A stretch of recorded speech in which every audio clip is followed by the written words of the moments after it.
السلام عليكم رجل الباديه. وعليكم السلام ورحمة الله بزاف. الله يحفظك السي مراد. اخويا راك شاري كسوه العيد البغل. هذه تا هو الكسوه ديالو في هذه العواشر هذه. سيدي ما منها باس. ديال البغل هو البردعه، فبلا بردعه البغل لا شيء، لانه مسكين ما يمكنش تدخل على ظهره مباشره ولا شي حاجه. فالبردعه هي اللي كتحميه بزاف ديال ثقل، من بغيتي تسقي عليه تنقل عليه اي حاجه تركب عليه كذلك. فالبردعه راه مهمه جدا. البغل كذلك يسلك التسميره، العلف والبردعه، صارت النبي 4 الحوايج. 4 الحوايج.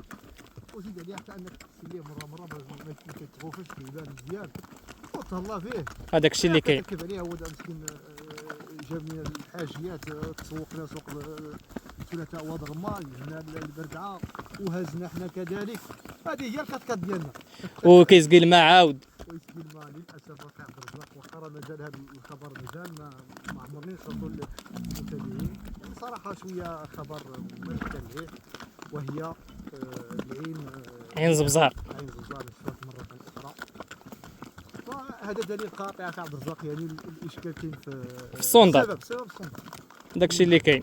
ما كاينش ماشي غير الاستنزاف ديال الفرشه المائيه ديال ولا جفاف ولا هذا ولا. ماشي بوحديه المائيه. الله يدير الخير ويجازي. امين امين.